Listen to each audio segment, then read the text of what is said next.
So welcome to Criminalization in the Carceral State, the second installment in a year-long series sponsored by the Carceral State Project. I'm Matt Lassiter, Professor of History and Director of a new Policing and Social Justice Lab here at the University of Michigan, moderating on behalf of the Steering Committee.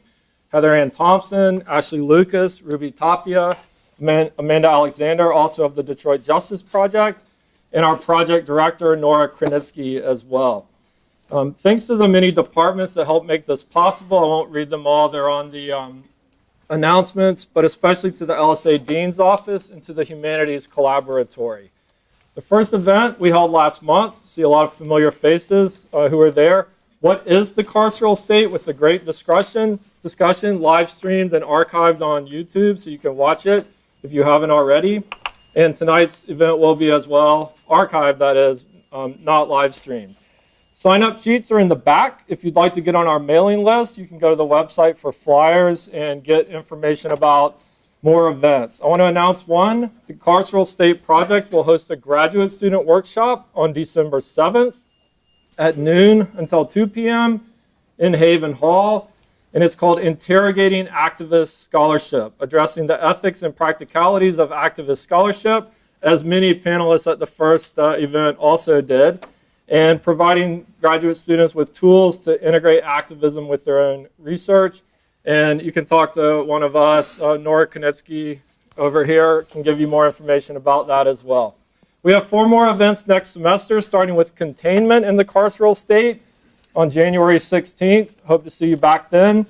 Control in the carceral state, community in the carceral state, and beyond the carceral state as the finale. And this is year 1. A quick comment. We deliberately designed all 6 panels this year in the Symposium series to feature community members rather than faculty telling you about their research.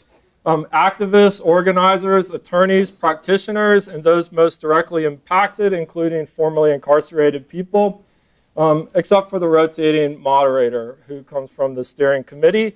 And the Carceral State Project seeks collaboration and partnerships, bringing together faculty, students, staff, and community members and organizations to examine, research, and advocate on issues related to mass incarceration, policing, and the criminal justice system. Next year, we have plans to promote collaborations across campus as well, featuring different disciplines and what they're doing, links to the carceral state, and diverse constituencies. So stay tuned and please be in touch with us, any of us, about that.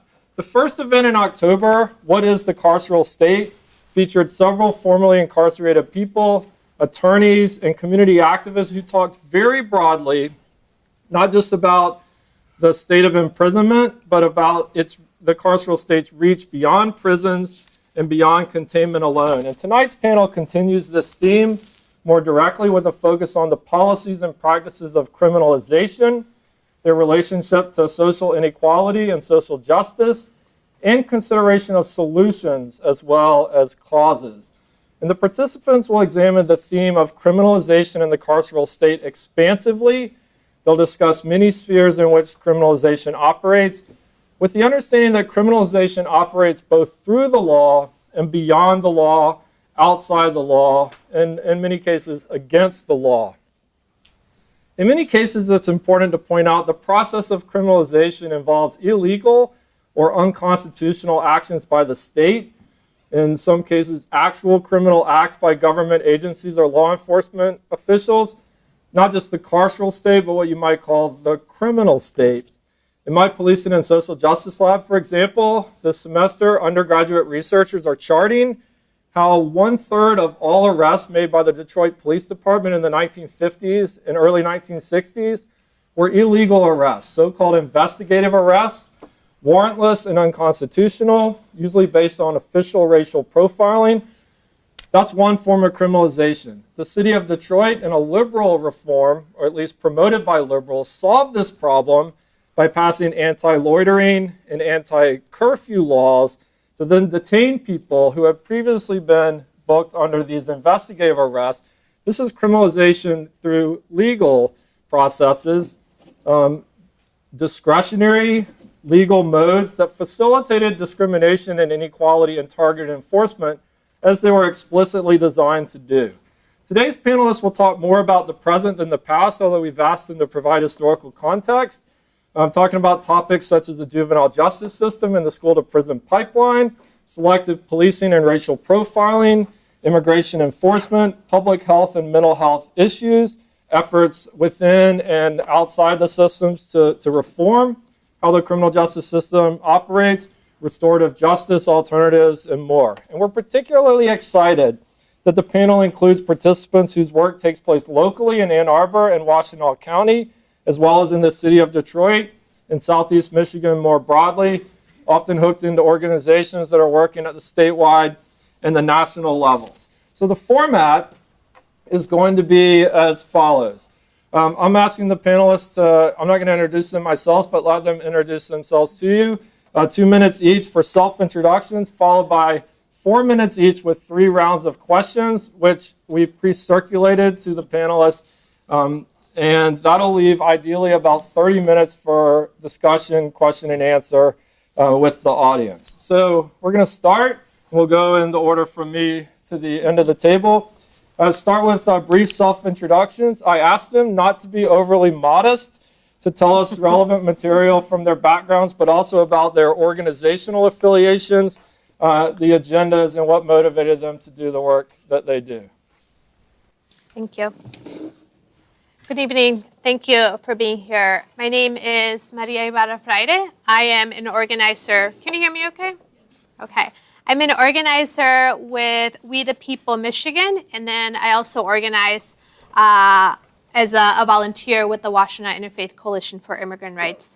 I've been doing immigrant rights organizing for almost 10 years now. I got my start in Detroit and currently do most of my immigrant rights organizing in the Washtenaw County area, primarily Ypsilanti and Ann Arbor.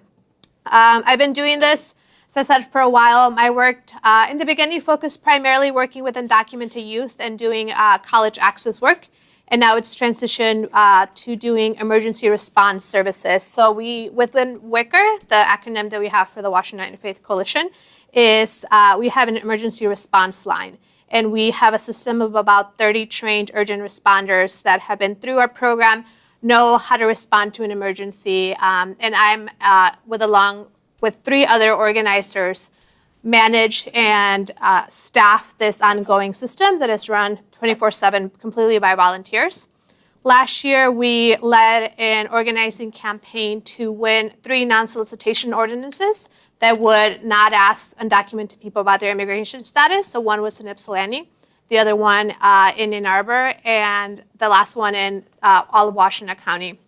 And that last one in Washtenaw County also was coupled with a funding package of $130,000 that was granted for immigration support services for undocumented people. And I oversaw a lot of that work and have seen that the majority of funds that people are asking for when it comes to immigration-related services is getting bond, being able to pay for their legal services, being able to have a consultation with an attorney, and then try to figure out what to do. And it's really heartbreaking to see people go into the system and be completely unequipped to be able to defend themselves, not knowing the basics of how to ask for an attorney, but also not being able to afford the extremely high rates. An immigration lawyer will cost you at least $5,000. So the work that I do is primarily right now focusing on undocumented people, and then also trying to see where are the connections between immigration and the criminal justice system, so we can bridge that gap and start perpetuating the notions that they're 2 different systems, when in reality, think about the fact that they're very connected. Then outside of that, my work with We the People Michigan right now, I am leading a statewide campaign against lame duck, the lame duck session, which started today. That's the session after the election, to protect the minimum wage, the new minimum wage that passed in September, as well as the earned paid sick time.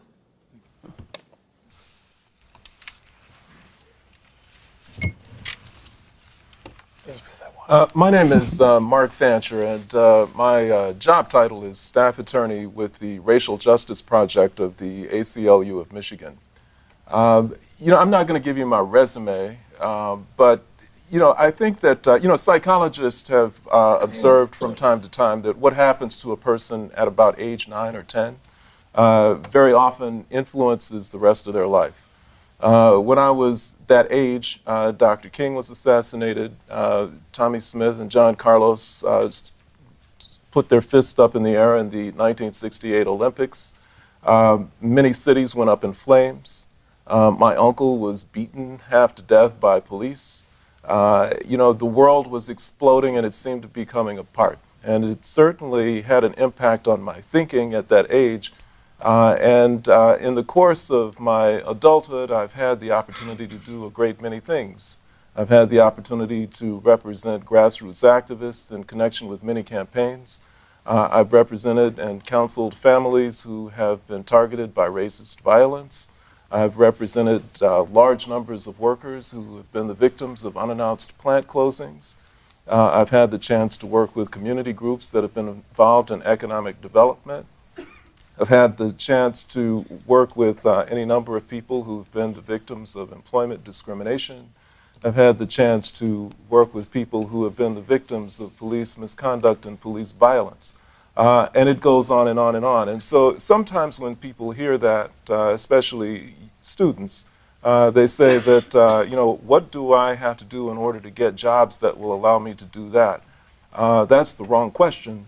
The objective of anyone who wants to have that type of a life is to just do those things.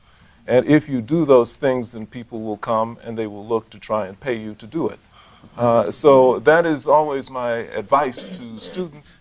Find those things. If you want to lead a meaningful life, if you want to make a contribution, go out and make the contribution.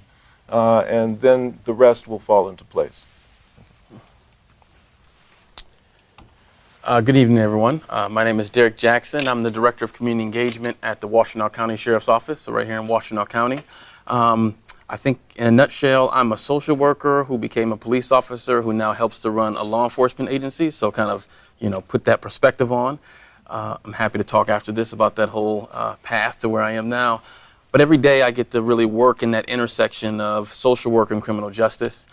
Most of my job is really spent with officers, with corrections officers in the jail, thinking about reentry, reducing recidivism. How do we change from inside the criminal justice system?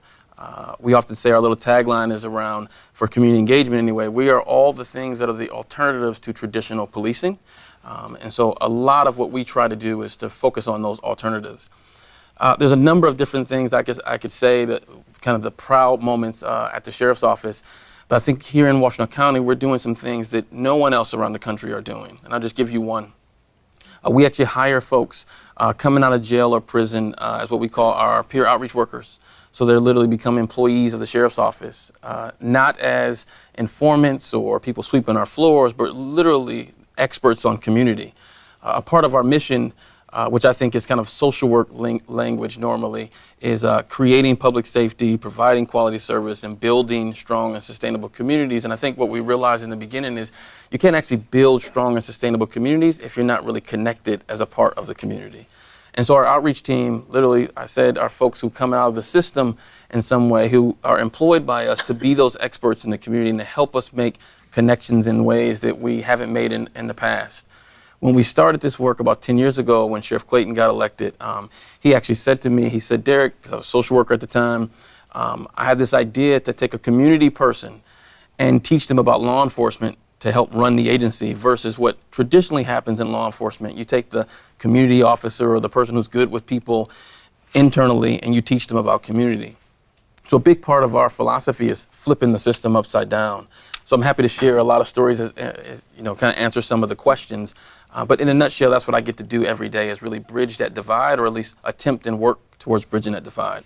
Last piece I'll say is I literally just got off the plane about an hour ago from Providence, where I got to spend 3 days at a policing conference. And the topic that I was helping to facilitate was around how we respond to suspicious persons calls, right? When suspicious really means the color of your skin or your immigration status, how you look, you're out of place, versus any real criminal behavior.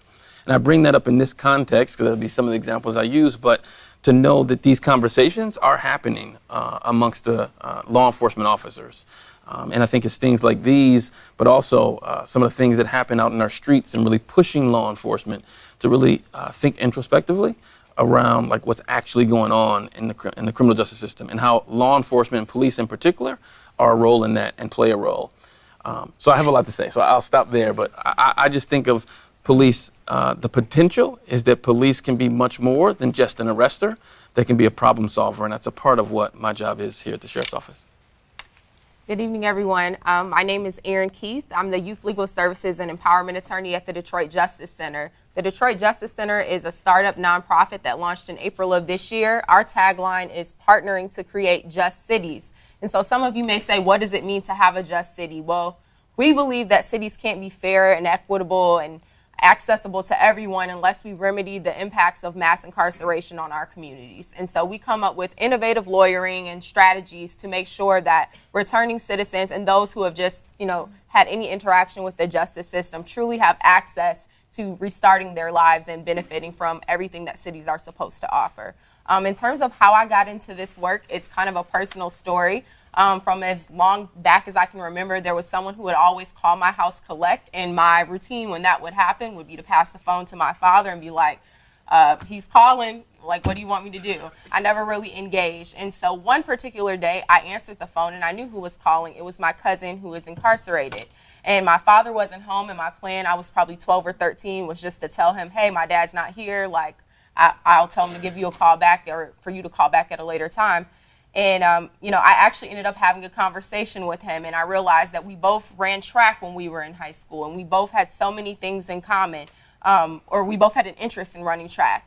And so one of the things that was shocking to me was, throughout this conversation, I said, so when are you getting released, or when are you going to be able to come home? And he said, kind of got quiet and said, I'm not getting released. I'm doing life. And so basically he's doing life for something he did at 19 years old. And so that kind of sent me down the rabbit hole, if you will, of how do kids go to jail for things that they do? And, at what age does this happen? How can they be locked away forever for something they did when they were so young? And so from there, I ended up going to Georgetown for law school, and I did a fellowship in the juvenile justice clinic there. And it was a very enlightening experience. So some of the things I'll talk about tonight will be from my experience representing young people in delinquency and school disciplinary proceedings in Washington, D.C. And from there, I grew up in Detroit, and I was like, I would love to come back and work for an organization that's as progressive as DJC. And so here I am. So that's kind of some of the work that we do, and that's kind of my path to getting here.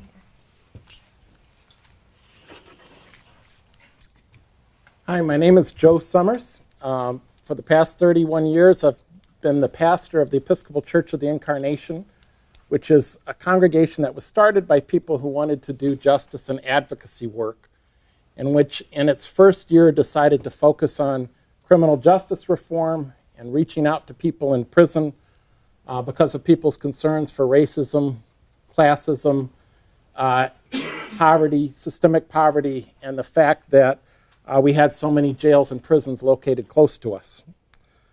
In our first years, we sponsored the National Lifers of America in Jackson Prison. We sponsored HOSTA, which is a Latino prisoner organization in Gus Harrison facility in Adrian.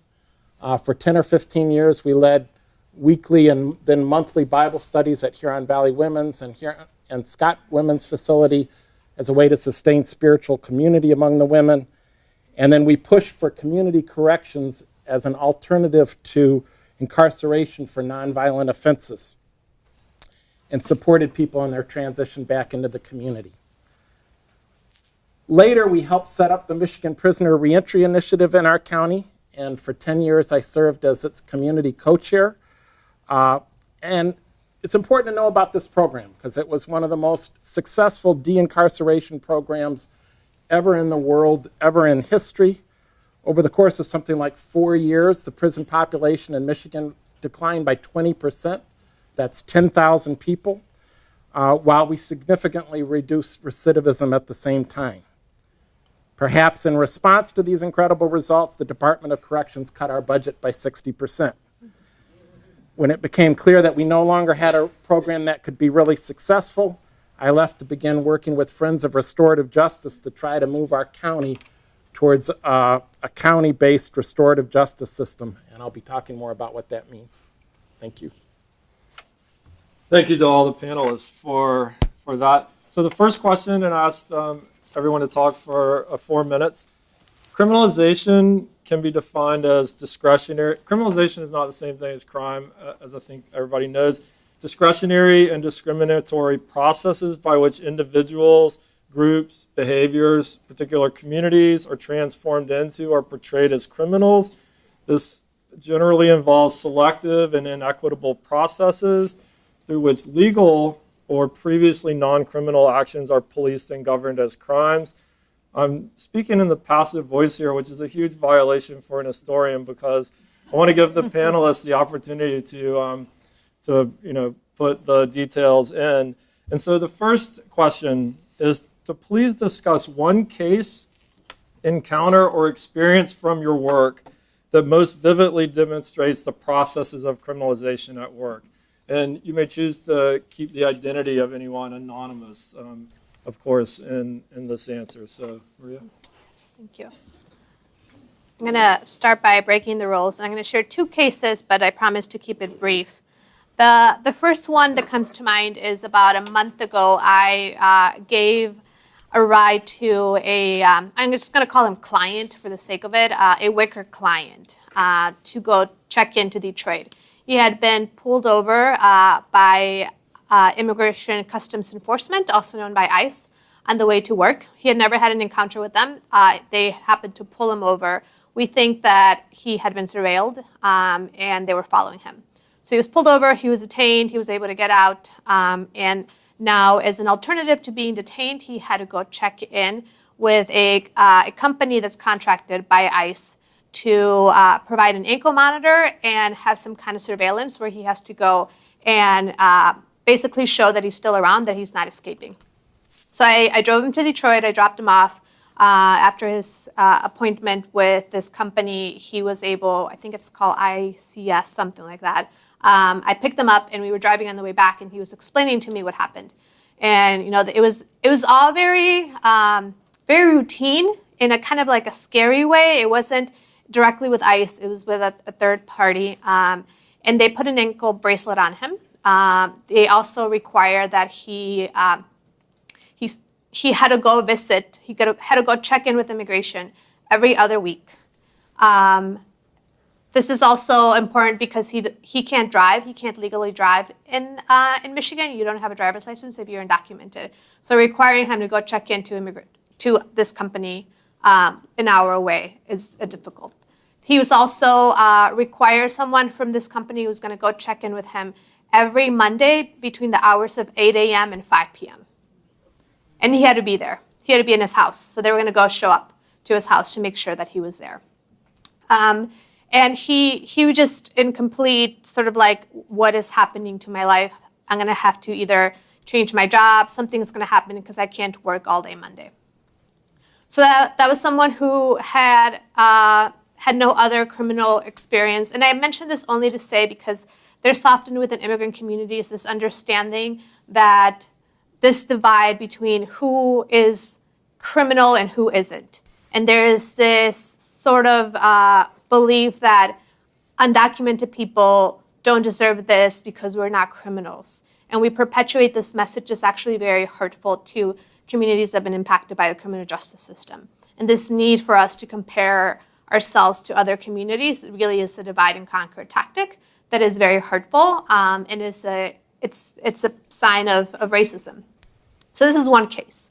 The other case is happened last week. One of our volunteers was driving another Wicker client to go check in to go to court for a misdemeanor. This was not immigration. This was going to court for a misdemeanor in Ypsilanti. And they were also being surveilled.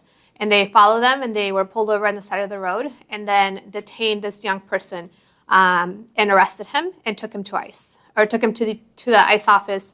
They were also from immigration, so he's currently right now being held in Battle Creek in Calhoun County. He has not been charged with anything. He has a misdemeanor. He has not been convicted of anything. These are all charges. He was actually on his way to court to figure out what he was going to do with these charges. So this idea that you're innocent until guilty is actually not something that applies to immigrant communities. So what we're seeing is this, the criminality of not being in the United States, not having permission, and how it's somehow being warped into this idea that it's one of the most terrible things that you could do is to be in the US without status. Well, in reality, that's actually not that big of a deal. Crossing the border is not this huge criminal act that we believe that it is. And then being in the United States without status has somehow, in the past 2 years, become very, criminalized. We're to the point where even undocumented people ourselves have this understanding that perhaps we're better off than other people, or we should say things like we're not criminals in order to defend ourselves from this label. So as I was talking to the mom of this young person who was detained last week, she was telling me they're treating him like he's undocumented. He has DACA. And just that, like, even within our own communities, we have this idea of who deserves to be treated which particular way, that somehow because he had DACA being a permit that a lot of undocumented young people have, that somehow that was worth more merit, that he shouldn't be treated that way. And I had to explain to her that undocumented people in Michigan, detention centers are actually county jails, that you're mixed with everyone else. And she was so shocked and so afraid. And I had to be like, this is okay. This is people who, many of them are poor. They can't pay. These are people the same kind of people that we are. And having to break a little bit of those stereotypes and that understanding of who is in our jails and who isn't. Because even within our own undocumented and immigrant communities, we still have this false narrative that just because you're in jail, you are all of a sudden less deserving, or because you must have done something really wrong, and there needs to be this divide between who is a criminal and who isn't.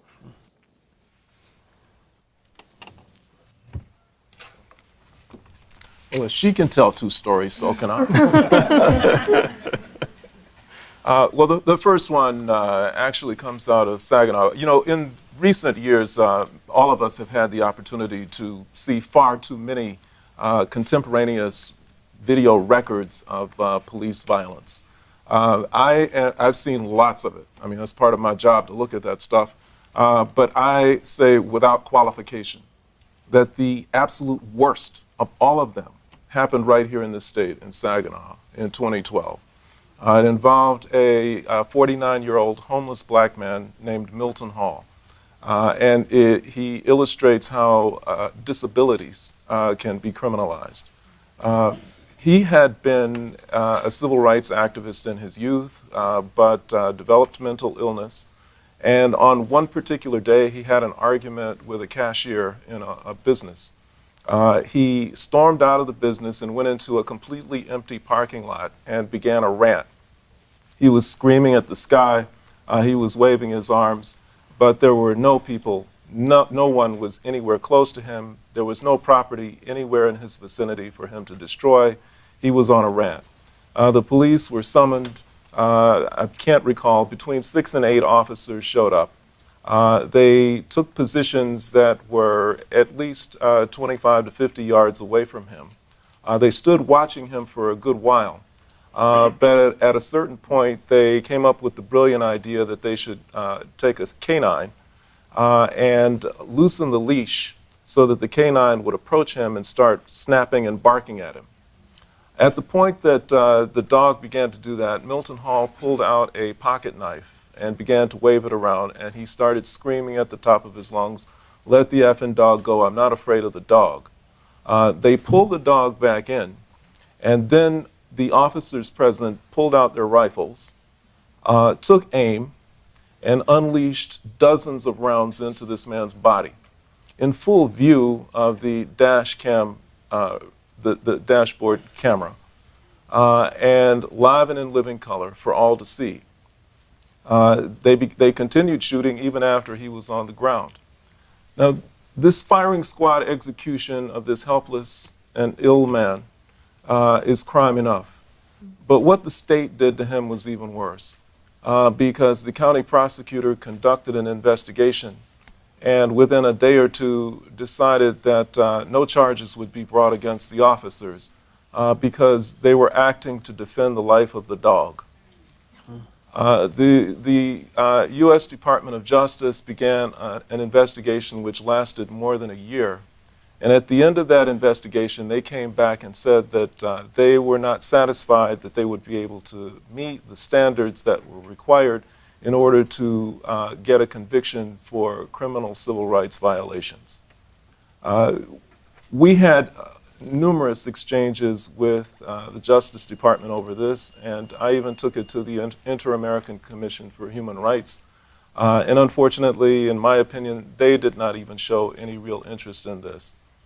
This video is available on YouTube for anyone who has the stomach to watch it, and it has been watched millions of times, but no justice has ever been achieved for Milton Hall. It is a great tragedy. The other story involves a young man that we are currently representing. He is now 10 years old, but when he was 7 years old, Cameron McCadden, who has ADHD, was in an after-school program in Flint.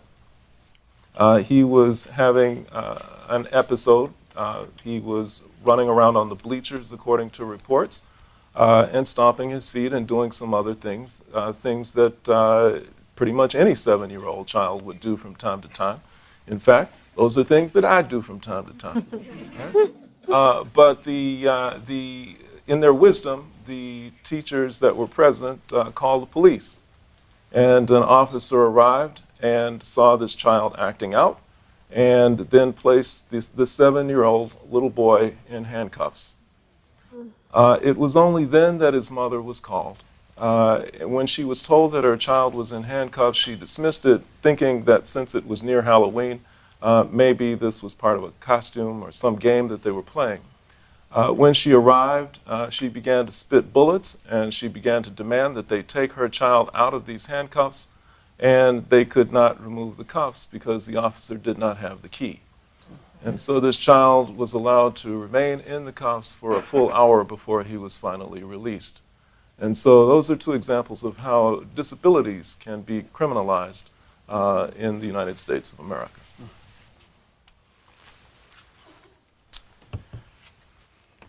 So I guess keeping with the themes of twos, one of mine would be very brief. I naturally think from a systems perspective, and obviously with the election just happening, it's something that's been heavy on my heart as I went to vote. So both of mine are, I think, addiction related or drug related. And the first one is just the thought of where we patrol as law enforcement. Here in Washtenaw County, this is the area that I know. I'll just kind of speak to it. It is addiction and drug use is not more in one area than another area, right? It's pretty representative across the country based on the population. However, a lot of our patrols focus on specific neighborhoods. And you can take a wild guess in this room what those neighborhoods look like and who is represented in those neighborhoods. And so for me, from a systems perspective, what does criminalization look like? It is how do these systems work in a way in which that's okay and not even discussed or talked about? In our agency, I can ask that question, and we can start to really think of why are we spending so much time in the city of Ypsilanti in Washtenaw County when most of our overdose for opiates right now are not happening in the city boundaries of Ypsilanti. The perception is that a lot of the drug sales and distribution is happening in that area. But when we look at the numbers, it looks a lot different. And so just from a systems perspective, how does it look? The other one, I'll just say, because again, I was voting yesterday and the marijuana legislation. And so for me, what I couldn't help but think about is the disproportionate number of black and brown faces that have been arrested for the exact same thing that is said is now legal in the state of Michigan on that ballot, right? The possession, the use, and the distribution of marijuana.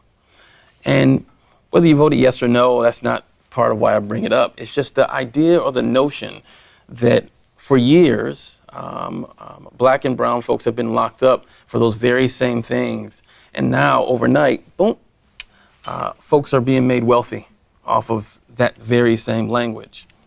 And I heard a story, it was like a quick little 90-second radio spot on Michigan Public Radio, and it was talking about the impact of what's happened in Colorado since it was legalized. And there was a gentleman who they interviewed who had been arrested years earlier for selling marijuana. He caught a felony. He went to prison, he served his time, he got out. They happened to be interviewing him on the same corner where he used to sell dope, and guess what was standing right behind him, or was built right behind him, was a dispensary, right? And because he had a felony on his record, he couldn't actually walk in there, and as he even said, jokingly but seriously, do what he was really good at, selling marijuana. And so we chuckle about it, but as I'm voting on the ballot, this is literally what's passing through my mind, is what are those implications? And so it's a little bit of a different spin on the question, but for me, I think it really is illuminated because that's what I get to see every day in our jail. The front of our jail is not black and brown. And what I mean by that is those who are getting booked in, because we're a predominantly white community from a very well-educated universities around campus, our jail in the front when people get booked in reflects that. Those who stay in jail, even for possession kinds of cases, for traffic violation kinds of cases, when you go to the back of our jail, it is much darker. And so what does criminalization look like and what are the impacts? I think those are just two brief examples of what it looks like. So I'm going to tell two stories as well. I'm just going to keep the theme going. Sorry. So the first, I'm going to tell about a 15-year-old client I had. We're going to call him Austin for the purposes of today. So Austin's first interaction with the juvenile justice system all stemmed from a dare. He was at the mall with a group of friends, and they were kind of hanging out. And one of the friends said, "I dare you to go steal some Apple headphones from the Apple store." So, being an impulsive, peer-pressured 15-year-old, he's like, "Man, I could do that. So Austin goes, tries to steal these headphones, gets caught. The way criminalization comes into play is instead of them reaching out to his parents and saying, "Hey, your son was involved in something, like you might want to come get him for these $20 headphones," again, they take him down to the police precinct. He's booked, he's processed, he's arraigned. One would think this is a prime example of where diversion could be helpful. Well, a diversion option is offered, but the way it works is he got what's called a consent decree. And so the way consent decrees work, at least in DC, is that you can agree to be supervised for a period of 6 months on what basically is probation, only you haven't actually been adjudicated delinquent. So before you have a charge filed, you say, "Hey, I'll agree to be supervised by a probation officer." So he's being supervised, and he has to do things like make sure he goes to school on time and make sure he's reporting for drug testing. Again, this is a 15-year-old kid first interaction. As luck would have it, during his 6-month term, Austin gets into a fist fight at school. What should have just been probably a minor suspension or, again, a restorative practice could have been implemented, has to be now reported to his probation officer. So this fist fight, where he's accused of kicking another student, results in him having another charge, which they charge this as assault with a dangerous weapon, shod foot, for kicking another student with his Timberland boot. So now Austin is 15 with 2 infractions. Because he's a youth of color, of course, implicit bias comes into play, and the court says we must remove him from the home. There has to be something going on. So we need to do some type of, while we're figuring out what exactly is going on at home, he needs to be removed. Let's put him in a shelter house. A shelter house is like a group home, basically, where young people who are all in the delinquency system are held. But because there was no openings in the shelter house, he had to be held in the youth jail as he awaited placement. So now you've got a kid who, again, had Apple headphones that he was stealing from a dare and a fist fight in a youth jail with other delinquent youth. And so for that period of time, he was held there for a month before finally being placed in a shelter home. This whole time, he's outside of his traditional school where he would go. He's not receiving any special education services. His access to education is completely interrupted because they all attend school in one room with varying levels of, some are in 10th grade, some are in 12th grade. And so fast forward to a year down the road, he ends up dropping out of school because he's so behind. That little stint in the juvenile system completely interrupted his educational pursuit. So once he was actually released, he ended up being expelled from school. They had to find a new placement, and the cycle continues. Austin now, it actually does have an adult record, as luck would have it. And that's really the product of criminalization. A child at 15 who's stealing headphones ends up in the adult system at 18 for robbery, because dropping out of school leads to unemployment, and unemployment leads to a lot of the times people resorting to things like robbery to try to make a living. So that's just one example of how youth of color in particular are over-criminalized, and it's very unfortunate. Another example, along with the mental health examples that you brought up, is, I'll call her Aisha for this story. She had multiple Axis 1 diagnoses, and it was really, for those of you who know that term, like, she was diagnosed bipolar. She had extreme intellectual deficiencies. In fact, would literally sit in court and draw in her hand during the proceedings. Anyway, this young lady, she was accused of making felony threats. What basically happened was she went to her grandmother's house, and her mother missed her visit. She was in foster care. Her mother missed her visit, and she said, "Call my mom right now. I want to see her." Grandma calls mom. Mom says, "I'm not coming. I can't make it today." Child with all these intellectual disabilities has a temper tantrum and starts flipping tables and throwing things. Grandmother calls police, not to have her grandchild arrested, but just to say, "Can you all help me, like, calm her down for a quick second? Like, I just need some help. I'm here by myself. I'm not afraid of her. I just need help. I'm one person, and she's a little bigger than me." Police come. Their response, they put her in a squad car. She's screaming. Grandma's like, "Okay, like, once she's calmed down, like, can we just figure out some mental health placement for her?" They're like, "Oh, no, we have to take her down to the precinct. We have to take her down and have her processed." So this young person with all these Axis 1 diagnoses ends up being charged with felony threats for a temper tantrum, during which time she shouts, "I'm going to blow up this house if my mom doesn't come right now." So that's another example. We were ultimately able to get her case dismissed, but only after making argument after argument that the place for a child to receive mental health services is not the delinquency system. There needs to be somewhere else for parents and families to turn when they just need a little bit of help with their child. And the last thing, I know I'm rambling, but the very last thing, for some of you from a local perspective, you might be familiar with 14-year-old at the time, Devontae Sanford's case. He was wrongly convicted of a quadruple homicide when he was just 14 years old. And he made a false confession. There's a lot of things that kind of are interesting about the case and heartbreaking, really. But one of the things, criminalization, when I think of that word, what it means to me is thinking that a 14-year-old black kid in the hood is capable of a quadruple homicide simply because he's a 14-year-old black kid from the hood. And I think the fact that more people don't bat an eyelash when certain kids are accused of criminality that just seems crazy for someone of their age really defines criminalization.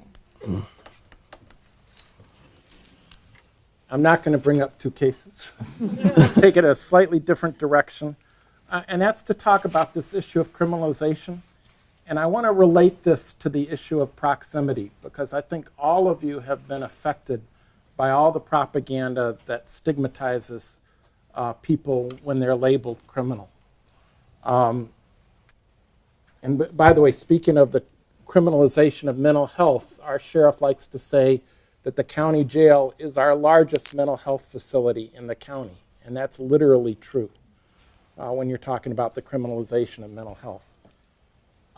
I have claustrophobia, so I wasn't thrilled about going to work in Jackson Prison as a volunteer. And I also didn't realize how much propaganda I had absorbed about folks in prison. I was going in to work with the National Lifers. These were men, vast majority were doing life sentences, so supposedly they're the worst of the worst. I went in with kind of Silence of the Lambs perspectives on who I was going to meet. And instead I met a group of men who, across the board, staff, other people in the prison were viewed as the most trusted group of people in the prison. From that first day, 3 of them ended up becoming among close friends and the people I trust most in the life. So this is just to say, if you're going to break through the kind of prejudice and stigma that we've internalized, you need to find a way to make direct contact with the populations of folks we're talking about. I had been director of the shelter for the homeless here in Ann Arbor. I found, in general, in Jackson Prison, that's who I found in the prison, was that homeless population, that poor population of folks struggling with addictions, mental health issues, various kinds of discrimination had been criminalized. Now, one of the reasons why this criminalization of close to, someplace between a quarter and a third of the American population has happened is, I think, because of our long history of spiritual and political dualism. That is our country's long tradition of dividing people between good people and bad people, humans and subhumans and monsters. This is how the European powers portrayed Native Americans and the African peoples in this country, and it was therefore ready to be used when forces were determined to reverse the movement towards greater equality and inclusion that had come through the human rights movements of the 1960s. It's that dualism that keeps us not recognizing what's clearly a racist and classist criminal justice system. It's this dualism that plays on the purity codes that all societies have, where ideologies become encoded in our guts such that we have a physical and emotional reaction to those things and people we've been educated to believe are bad or impure. And thus phrases like welfare queens, crack babies, wildings, gangbangers, super predators, sex offenders trigger a kind of mental and moral blindness that keeps us from seeing and questioning what's happening.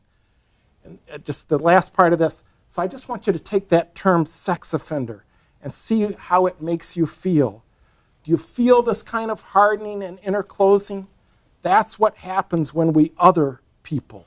We stop being able to be open, listen, and pay attention. It's the same thing that happened with the previous generation around the phrase drug dealers. And now it's sex offenses that are replacing drug offenses as one of the primary drivers of mass incarceration, and stigmatizing a large proportion of our population in a way that leads to the denial of their human rights and human dignity. And you need to understand, when I'm talking about injustice, the lowest level sex offense is touching someone without permission. And if you're found guilty of that offense, you may never go to jail, but you're on a sex offender registry for the next 25 years, under which you're going to be supervised and deprived of access to all sorts of things, basic rights that the rest of the population has. Thank you to the panel for that. As you might expect, these questions are going to overlap a bit in their answers. And the next one is really about what Derek called the system's perspective, not just the individual stories. We asked how you would connect the processes of criminalization in the policy areas that you're most focused on to outcomes, structures such as racial and social inequality, mass incarceration, or the carceral state. And basically, in your particular social policy area, how has criminalization, has it increased over time? Has it evolved? Like, how would you frame this in a broader way? In 4 minutes, please. This is difficult, we all know. In 4 minutes. I was actually really excited to learn that the criminalization of immigrants was going to be part of this conversation, because it's often left out. And we don't make the connection between how immigration policy has changed over the past 120 years. Immigration in the U.S. started out basically with genocide. People coming into the U.S. and killing indigenous people. And it wasn't until the 1900s where we saw the first beginnings of immigration. It was around the Chinese Exclusion Act, I think in around 1900s. And it's really important not to forget that the journey of immigration laws have become rooted around racism. So it is no secret that people from countries that are poorest, that are brown, that are black, have the most restrictions in coming into the U.S. You don't see those same kinds of policies in places like Europe. We actually have our president who said last year that he didn't want people from shithole countries, referring to places like Haiti. So it's forgotten about the fact that immigration at its root core and immigration enforcement and who we can let into the U.S., it's based on race and it's based on class. Who do we think is valuable to this country? So the policies that we've seen, particularly over the past 30 years, while some of them have brought immigration relief, like during the Reagan administration, it also came coupled with very restrictive policies at the border that made it more difficult to come into the U.S. legally, and that also made those punishments of coming in without documents even harsher. So whereas before people would be given a misdemeanor and then sent back to their home countries, now they're being punished with time in a federal prison for coming here without documents. The same level, the same offense per se, with much different punishment. So what we're seeing is that people here who are without status, who are facing these systemic structural restrictions, have very real implications. One of the major ones is that you're not able to get a driver's license or an ID if you are undocumented in most states in Michigan, in most states in the U.S., including Michigan. So think about all the things that you do that require an ID: driving, going to school, opening up a bank account, things that are basic for survival, like showing your ID to get a lease and find an apartment and find somewhere to live, suddenly becomes so much more complicated, and people have to go through these roundabout ways that may often be considered criminal because they have to figure out how to survive. They have to work. People are working. The reality is that people are working under the table because they have to make money, and that's just what that is. So unless we're actually able to name and say that people are doing things that by any other record we will label as criminal, out of the need to survive, out of necessity. Some of the things that they do on their day-to-day is just driving without license. The majority, well, about half of the people in my life, I would say, are undocumented, and they drive every day without a license because they have to. There is really no other alternative. Things like picking up your children from school just become also very complicated when you don't have an ID. So we're seeing these system level changes that are impacting people in a very real way that makes their life actually incredibly difficult.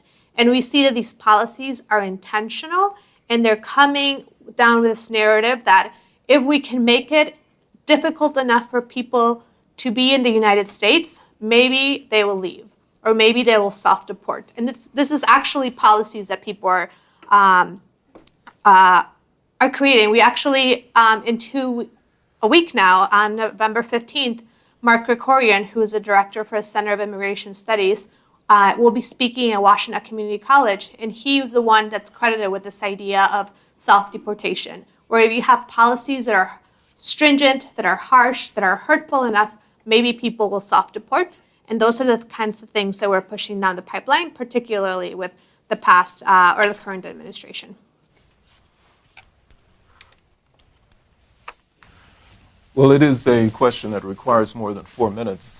But just very briefly, the whole notion of criminal punishment is one that is rooted not just in history, but also in culture.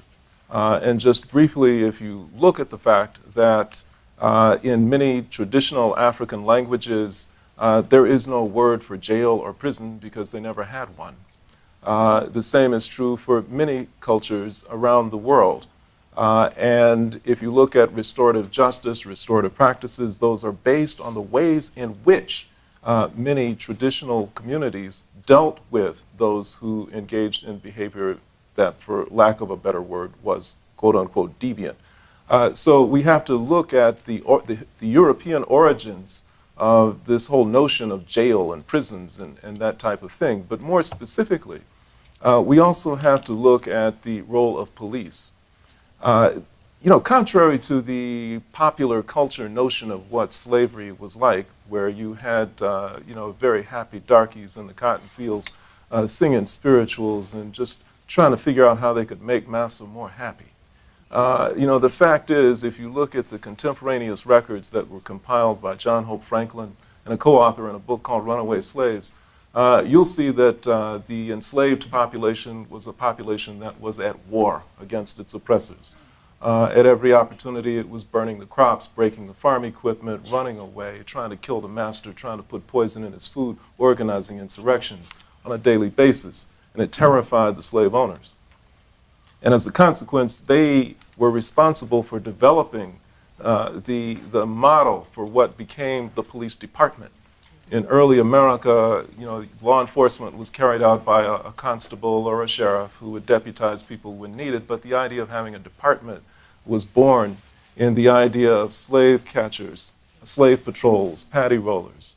And so watching these people as they went from place to place, summarily punishing them, monitoring their movements is something that set the tone for how people were to be dealt with when they were a population that was suspect, a population that had to be watched.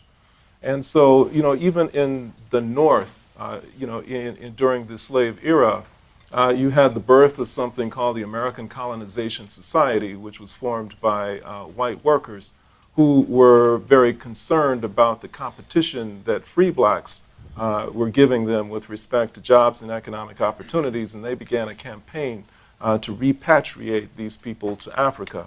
And in order to justify this campaign, they talked about how black people were inherently criminal.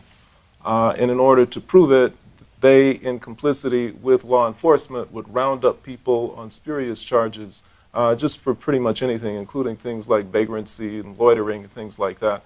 And they filled the jails, they filled the prisons, and then, with the help of sympathetic journalists, publicized the crime wave that was being carried out by this population. So the population was criminalized, and this notion of the inherent criminality of black people is something that has taken hold and has never let go. So if you come forward, I have occasion on many occasions to speak with rank and file police officers as part of a program run by the University of Michigan in Dearborn called Alternatives to Violent Force, and in other contexts as well. And one of the things that I try to help them to understand is that in many ways they are, and their business, for lack of a better word, has always been one that has been subject to manipulation and use by the powerful. They are in many ways pawns. As bad as many of them may be as individuals, and there are many of them who are very well intentioned, who want to do good work, who want to serve their communities. We have to recognize and understand that. It takes a lot for an individual to say, I want to put on a badge and I want to go out and to try and keep good people safe. Okay, so we can't take that away from them, but they are used. And the way which I try and help them to understand it is to look at where they patrol. Where is it that they look for crime? And they always say, well, where the crime statistics say the crime is. And so where do the crime statistics say that they are? Well, the crime is happening in black and poor communities and brown communities that are low income. And if you look at the number of narcotics arrests that they make there, the number of drug-related offenses that account for those statistics, I challenge them to ask themselves, even hypothetically, whether they believe that an equal amount, if not more, narcotics, not just narcotics, exotic narcotics, are found in upscale white communities. And then I ask them, and they won't deny that there are really the equivalent of drug houses in these upscale communities. And they also will not deny, at least to my face, that if they ever tried to take on that drug traffic, and to try and go into those communities and bust lots of people, to shake people down, to stop them and frisk them, that there would be hell to pay. The most that I've been able to get them to acknowledge is, yes, that's going on there, but we try and start with the street level dealers and work our way up to get them to say, yeah, but suppose you wanted to go after the kingpins, you wanted to go after the people who are really making the money in those upscale communities. Could you do it? No, they could not. All right, so a lot of this has to do with power. It has to do with the exploitation of white workers, because many police officers are just white workers. And it is a historical pattern that has gone on for a very long time, and one which we're not likely to break until people have a greater awareness of it and a willingness to confront it. I learn something from Mark every time we're on a panel together. So lots of things. I mentioned I was at a conference talking about suspicious persons calls, and this was the theme that came up: is officers as pawns in some ways, because an officer will respond to a house where someone has said the person is suspicious, may not have any behavior behind that suspicious, but an officer is dispatched and they go, and we assume responsibility and take on that bias from the community member, and now we're the face. And so the tool is how you really use the tool. So part of what I try to do is to kind of inject inside of the system to change it from within. I'll just say we talk about consequences of criminalization to get to the question. Just look at the difference between the crack epidemic and how we dealt with that and the opiate crisis. I mean, just look at it. Yes, it breaks down around racial and economic lines. And I wish we would have dealt with the crack epidemic the same way we're dealing with the opiate crisis. There are 2 new movies getting ready to come out. I can't remember the names of them, but one is Julia Roberts is the star, and one is the comedian. I can't remember what his name is, from the 40-Year-Old Virgin. He's doing one. And both of them are about their children who are recovering addicts. And it gives a very, I think, just from the previews, kind of loving portrayal of how we can really save our young people. I think that's phenomenal. I don't ever remember a crackhead loving story, right? I mean, I just don't. And so when I think about the consequences of criminalization, I think that is a perfect example. I spend a lot of my time now working around reentry and helping people reintegrate back into the community. And one of the things that we talk about is that civic disconnect. Like once you're arrested or you're incarcerated or even living in addiction, active addiction, you lose that ability to connect civically to things that we take for granted. The ability to rent an apartment, buy a house, ability to vote, since we just voted yesterday, the ability to get assistance like Pell Grants and things like that to go to school. Like you lose all of those connections. In our county, we banned the box. It is still difficult as you know what to get someone hired with a felony at the county. I say it to elected officials all the time. We are literally at the sheriff's office. Again, think about this for a second. The sheriff's office is leading the way in hiring felons at the county and county government, right? And so when you talk about the consequences of criminalization, these are some of the day-to-day consequences that people are really struggling against. And I know I already gave the example, but the gentleman with the felony who now can't work at the dispensary in Colorado, like how absurd is that, right? And so to me, I just want to touch on the specific consequences that I see every day, day in and day out in my work. And those are just a couple of examples.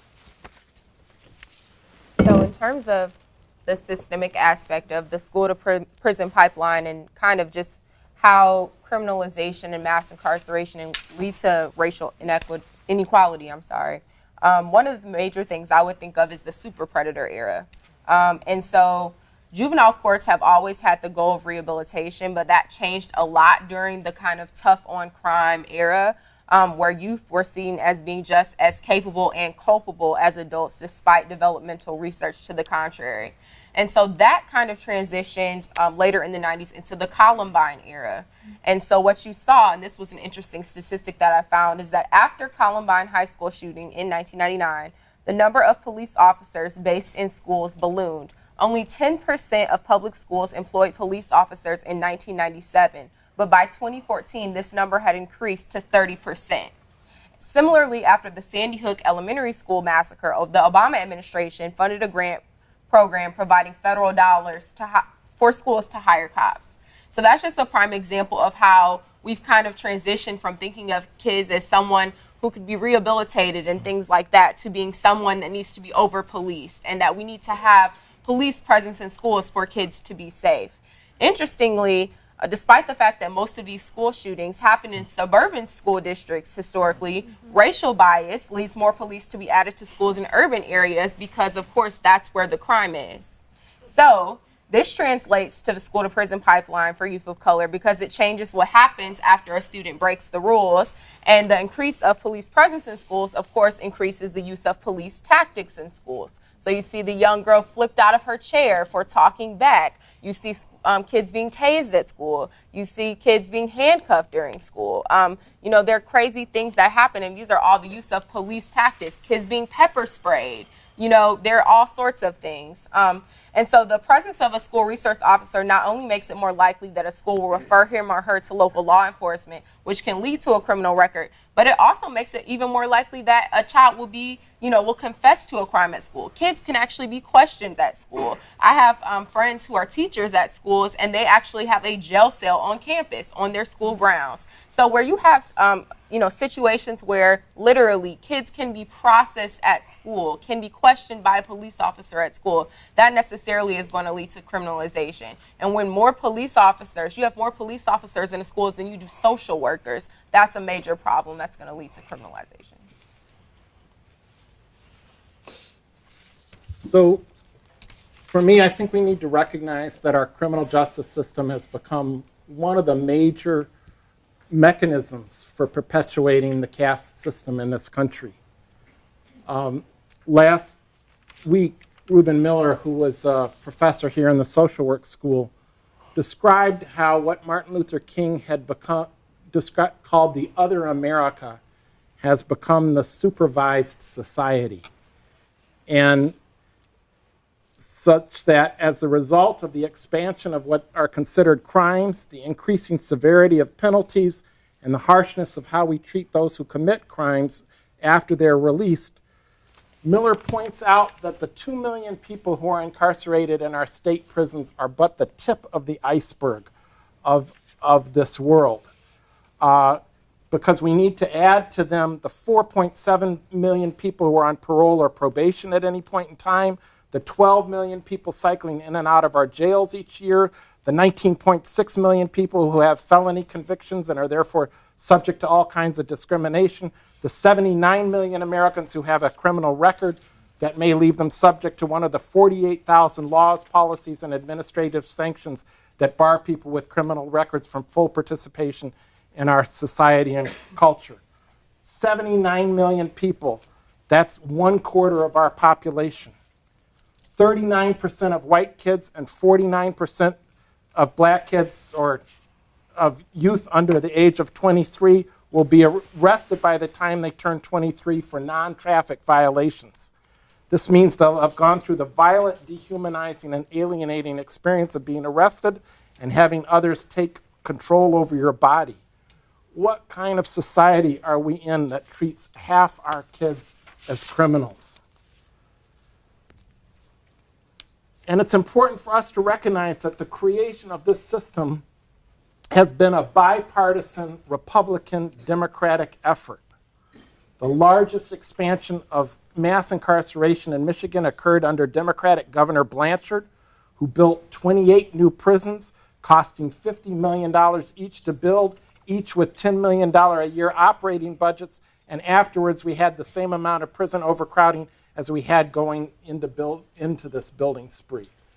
So we're really talking about something that is the shape of our whole society, not just some problem over here.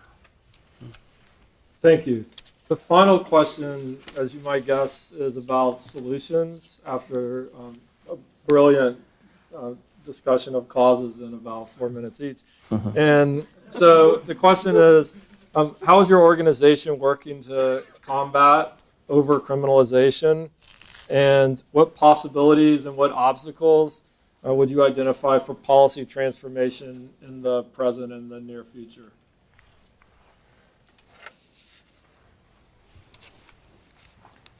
I really appreciate what was just said about the criminalization being a bipartisan effort. More people were deported under the Obama administration than any other president. So something that we are trying to do within Wicker, and Wicker has been around for 10 years. We had our 10-year anniversary in March, and I've been with Wicker for about 2 of those years. But something that I very much appreciate is that we welcome everyone without questions asked. So our policy as we're supporting someone through an immigration process is we don't ask about a criminal record because it's not relevant to that conversation. And it might be relevant to their immigration case, but that's a conversation between them and their attorney. So we have an open door policy, so anyone who lives in Washtenaw County can request their services. We are a volunteer-led organization. We're not a nonprofit, so we also have a lot of privileges and a lot of opportunities that come with not being restricted to being a nonprofit, which is really helpful, but it's also a double-edged sword. Another of our tactics as we're supporting people is really to affirm their own agency and their own ability to decide for themselves. So not feeling or not thinking that because we understand a little bit more of the system, know what's best for them or tell them what to do. We lay out the options and help them understand what are the consequences to each decision, and ultimately having that person decide on their own. We've had people who have decided that they don't want to fight their case, that they want to be deported.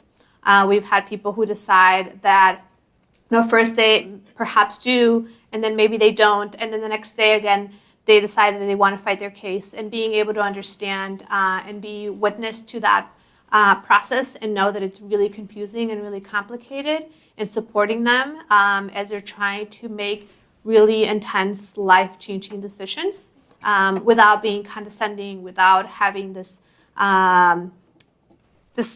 sort of like top-down structure. We're community members, and we work with people in our community and really try to center the ideal that the people most affected should be at the center of the decision-making. So I myself am an immigrant and really value that I've been given the opportunity to lead and make decisions for this organization, because I feel like I know what's best for my immigrant community. But I also am not going to bring down that narrative to other people who are undocumented. I'm going to let them decide what's best for them. So those are just a little bit of our framework, our ideology as we're supporting undocumented people. We also believe that the oppression of one people is the oppression of all, that we have worked with undocumented people, but we have partnered and allied with other organizations, with people that are doing work with youth who are caught up in the juvenile justice system, with people that are doing work with LGBT rights, and really recognize that we're not free until we're all free, and that our liberation is really, it's tied to our humanity. It's not just one issue that affects people, that we're really part of a bigger system, and it's structural, and it's going to take a long time, but we have chosen this particular group of people to support because we recognize that it's a special need, but it also stand in solidarity with other groups and with other people that are supporting all communities, not just the immigrant community.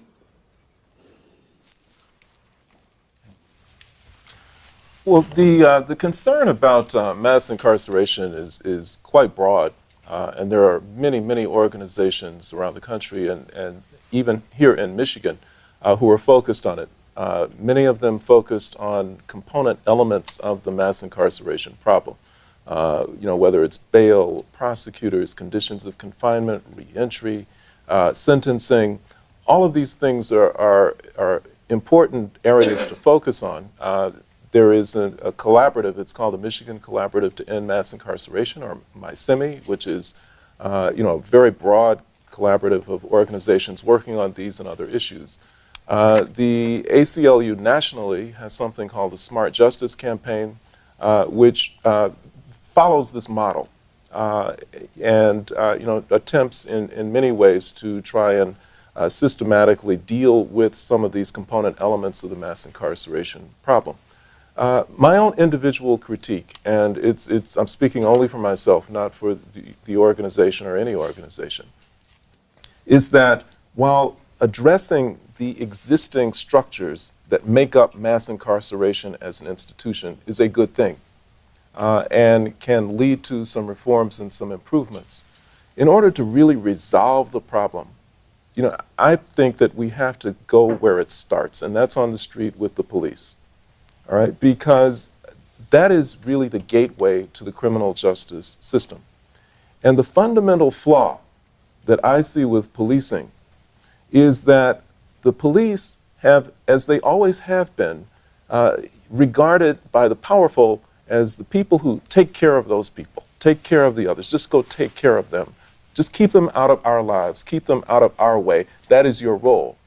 And what the consequence has been is that police officers who are trained to use weapons, to confront really bad guys, to shoot, to kill, to use force, and to do all kinds of things, are called upon to do a whole range of things that they're not trained to do, such as deal with the mentally ill, to resolve disputes, to become paralegals, to become paramedics, to become mediators, to become doctors, to do all kinds of things that they're not trained to do, therapists and psychologists and psychiatrists. All of this is placed on the shoulders of police officers who are not trained to do it.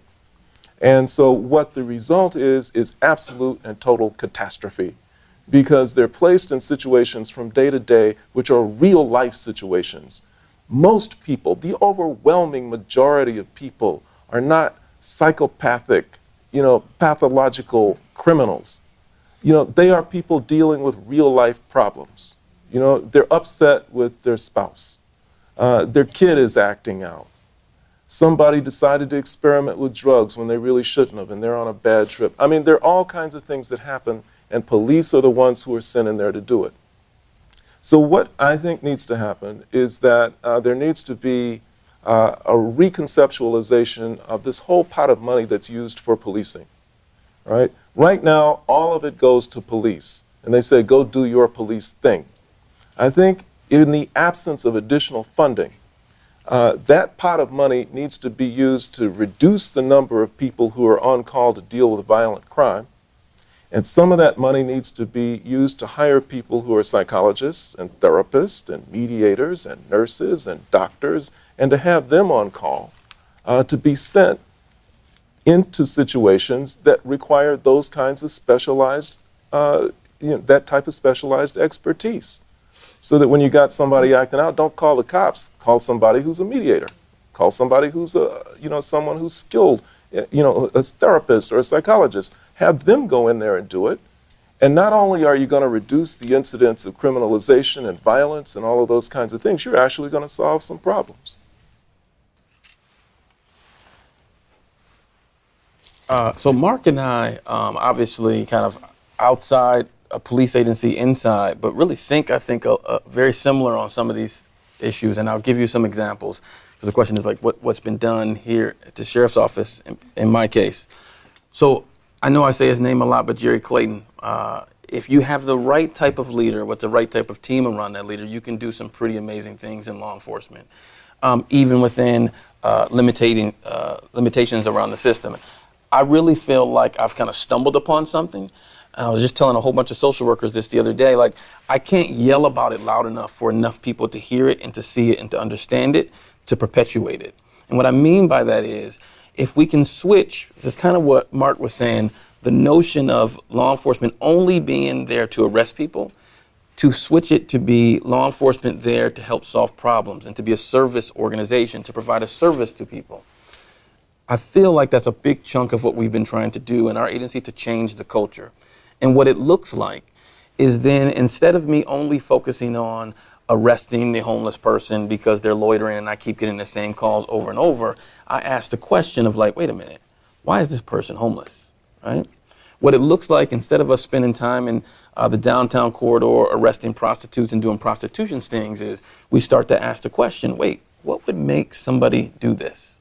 And we start to find out that the reality for all the prostitutes that we've had stings with, they're doing what they're doing to get money for addiction. So we can lock them up for prostitution. That's not actually dealing with the problem of addiction. When I was at Ozone House working with homeless teenagers, I often share the story that it was not uncommon for an officer to be the one that brought that teenage runaway or homeless person to our door. Now, when I was at Ozone House, I looked at law enforcement as like the opposite end of the spectrum. But if I could go back now, knowing what I've learned, I would have tried to reach out to every police officer I could to have that relationship, because they were bringing folks. Think about what happens at Safe House. Officers may not be the best trained like social workers to deal with domestic violence, but they are often the people who are making that first connection to safety for the battered mother or the battered woman. So when I get to look at the badge, and obviously we've been talking about a lot of things around criminalization, there are these pockets and pieces around our country where you can actually see within this system, there's still some positive things that could be done.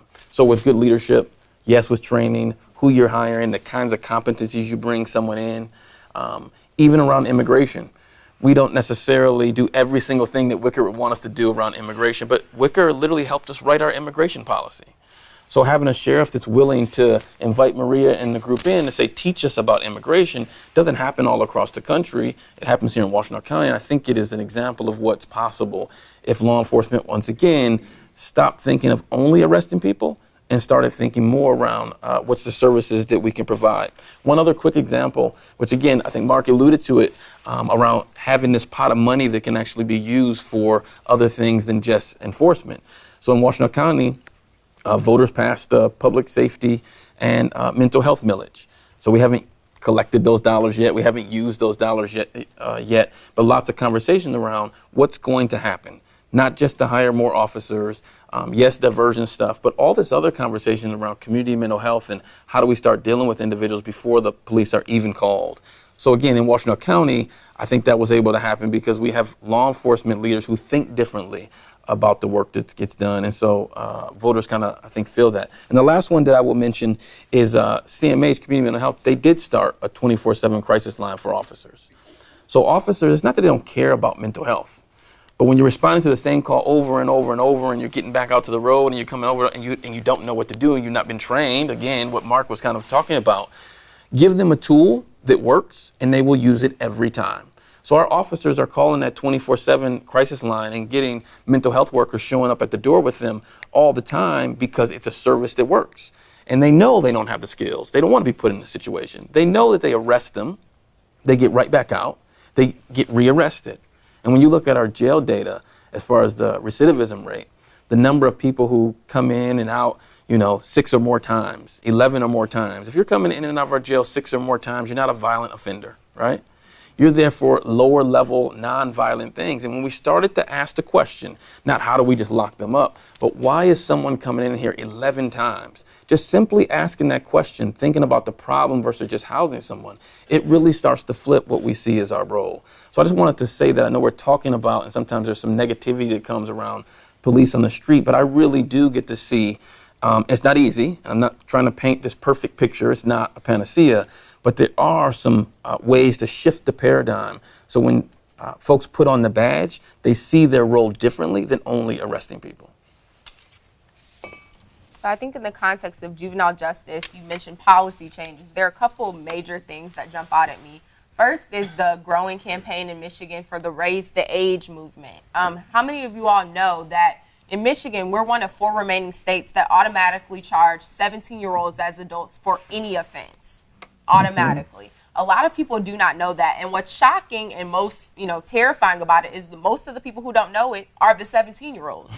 So it can't be a deterrent effect if they don't know. So one of the things the Detroit Justice Center is doing to kind of support the work of MCCD, who has been like the leader in this movement, is just to inform young people. And so through youth empowerment work, which is kind of the other hat I wear at DJC, we're going into communities to kind of teach young people not only about knowing their rights when interacting with police officers to prevent criminalization that way, but also to teach them about things like raise the age and about the fact that there are certain offenses like sexting, for lack of a better way to frame it, that young people don't even know they're committing criminal offenses day in and day out, and they could, depending on where they are and whether their community is over policed, they could be prosecuted for things like that.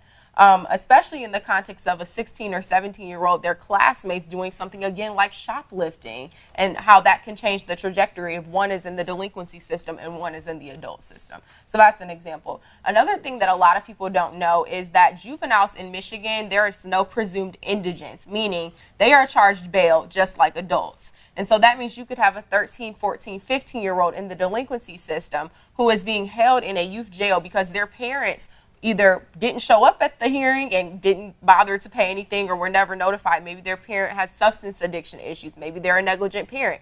But if no one is there to bail them out, then they cannot be released. So a lot of the times that is a barrier if cash bail is instituted in their case. And so a lot of times young people are left out of the bail reform conversation. It's very rare that people think about how this affects young people in the delinquency system. And so another way that DJC is kind of working to combat those types of issues is we're opposing the creation of a new criminal justice complex in Wayne County, which includes the development of an 160-bed youth jail. And our kind of premise is basically we don't need more jails. We don't need more beds. If you build them, they will be filled. If you build them, they will come. And so what else could we do instead of build a jail? So we've actually held workshops with young people where we've invited them literally to have blueprints of the jail site. What else would you put here? We've heard things like mental health spa, restorative justice center, where people can learn conflict resolution. There's so many more things or so many other things that people could build instead of a jail. So kind of forcing those types of conversations and bringing some of these big, lofty, university-style dialogues to community members is one of the things that DJC prides itself on. So we've been hearing about how Sheriff Clayton is helping to re-envision how our county sheriff's department works. Friends of Restorative Justice is trying to promote a conversation to re-envision how our county prosecutor's office works.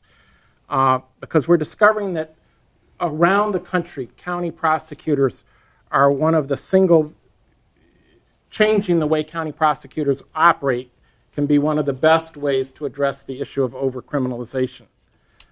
Recent research has suggested that our county prosecutors are the #1 factor in perpetuating mass incarceration. This is seen in the fact that while crime and arrests have steadily gone down over the last 20 years, incarceration rates have not, because during this time our prosecutors have gone from charging 1 out of 3 people arrested with felonies to charging 2 out of 3 people. Now, what most people don't understand is that prosecutors have the authority to determine when it is in the best interest of the community to charge someone with a crime and when it is not. Okay. And if they're charging with someone with a crime, what level of crime to charge them with. Since something like 98% of all criminal charges are resolved through plea bargaining, it makes prosecutors the single biggest factor in determining what punishments people receive, as in most cases people are confronted with pleading guilty to a lesser charge or facing the risk of going to trial and risking receiving a sentence that most would find unlivable. Thus, almost everyone, whether they're guilty or not, end up pleading guilty to the lesser charge. Instead of using their discretion to determine whether it's in the best interest of the community for someone to be locked up, prosecutors these days tend to charge people with the highest level crime they believe they have evidence to justify. And the result is that such a large portion of our population now lives with the discrimination that comes with having a felony conviction. Instead, we need to move to a system where prosecutors determine what's in the best interest of the community when it comes to having someone who's violated the law. I'm a little mixed up here. As the evidence seems clear that frequently there's a better alternative to charging people with a felony or incarcerating them. And this is why cities like Philadelphia, Brooklyn, Houston, Austin have gotten rid of many of their former prosecutors as part of their attempts to move towards restorative justice systems, which focus not so much on punishing people for violations of the law as figuring out what real harm has happened and how they can work to prevent such harm from happening again in the future. So Friends of Restorative Justice has a county prosecutors campaign. There was evidence about it on the back table, very important concept. I just want to add one other thing. We need to begin this conversation about how we treat trauma differently.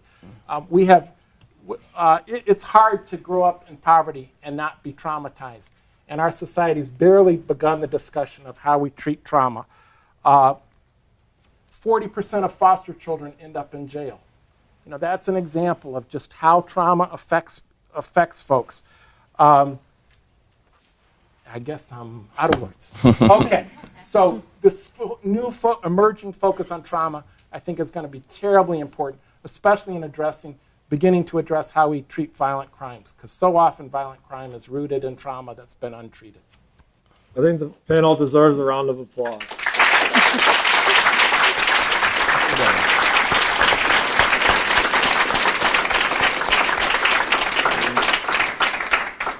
So we started a little late. We don't want to run too late, but we want to have some time for audience questions. I'm going to ask to please keep your comment or your question to 30 seconds, maybe a minute max, because there's a lot of people who want to talk, and we want to give the panelists a chance to respond as well. Ashley has a microphone. She's going to bring it around. And feel welcome to identify yourself briefly. And I ask you please to not start talking until the mic reaches you, because we are filming this and we want the audio for the recording, please. Hello, I want to thank the panel very much for presenting today. This was really a lot of important and fascinating information. There were a couple of things that struck me. My background is in language, so I'm very concerned about the use of the term school resource officer to describe police officers in the schools. So it's just something I wanted to point out as very problematic, given what often ends up happening in the interactions with those officers. The other thing that struck me was something that you said, Mr. Jackson, or Officer Jackson, rather, was about the Washtenaw County Jail being the largest homeless shelter in our community. About 15 years ago, I wrote an article for the Ann Arbor Observer on the criminalization of the mentally ill. And I talked to attorneys, Ann Arbor Police, Washtenaw County Sheriff, and they talked about the Washtenaw County Jail as being the de facto homeless shelter for our community. And so I'm wondering what's being done in the area of affordable housing, because as you know, in referencing Mr. Fancher's comment, the problems begin on the street. So if you don't have a home, things start to unwind very quickly. So I'm curious about thoughts on affordable housing and supportive housing. And actually, maybe we'll take a couple more questions and then panelists can respond. Yeah, Mark mentioned that we needed to change kind of the function of how police work. I guess my question is more, how do we take a step before that and start thinking about how to change the public's ideas about thinking that every single problem that we have societally, or everything that we don't understand, or everything that we confront that doesn't immediately make sense has to have a criminalized response?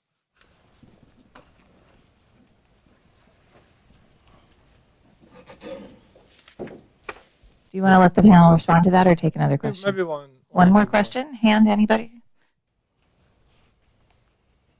Thank you so much for this panel. I'm curious about Officer, is it Jackson? Yeah, okay. So I'm a researcher, and I've been looking at publicly available data that's being released by police in different cities. So there's one set of data that's being released by police in Minneapolis, and there's another set of data that's being released by Cook County. And what I found in Minneapolis is that the data actually masks how many arrests are taking place. So I've gone to the Minneapolis Police Department. I've been printing out the case records, and I'm finding that actually what's showing up in the data that's being released to the public is counting, for instance, one Black male defendant, when in fact there are 4 or 5 defendants in that record, and they're not actually being used as single observations. So while we do find disproportionate minority contact, it's actually masking how tremendous this problem is. So I'm wondering what your advice is for researchers, right? On the one hand, I'm thrilled that this information is being made public and that we can finally have the tools to tell the stories we need to tell. On the other hand, I'm struck by the lack of transparency in this effort to be transparent. So I'm just wondering what your advice is for people who are trying to add a more empirical bend. Thank you. So I think the questions were, how do we stop the jail from being the largest mental health institution? How do we change the culture to stop criminalizing everything? And what do we do about the data? Does it even mask that the problem is far more extensive? Anybody on the panel is welcome to. So I'll start since my name was mentioned a couple times. You can call me Derek. So just about the largest mental health institution, I would say that a lot of times it happens in schools, right, with poor children who can't afford outside resources. The school kind of pigeonholes them in a certain way. Once they are labeled, then they get the public resources. It's not very different in the criminal justice system, right? Folks who need resources wind up, I've even watched it in court, where someone will be sentenced to a particular group. Or for us, what we wind up seeing is a lot of mothers who are saying of their young teenage boys, when they first start to lose control of them, they're asking the community for help. And often the first response is call the police or get involved with the judicial system. Or in our county, Bill Malcolm, who's one of the juvenile probation officers, many people know him over the years, contact Bill Malcolm. And so a lot of the solutions that people are being directed to right from the very beginning is around law enforcement or criminal justice kinds of things. So you have to get into the system before you get help. So I know that doesn't directly answer your question, but I think we need to really shift. The second question, I think, was about that shift to not being law enforcement is the only place. Why is it that a mom who sees their child going down a certain path and literally is on the phone crying for help is referred to the sheriff's office? Why do I get that call versus somebody working, say, at community mental health or something like that? So that's a Washtenaw County, because that's where I work, an issue that we really need to talk about. What are the resources for folks? Just briefly, the advice. What I often say, not just to researchers, but social workers who I talk to a lot, is really learn the system.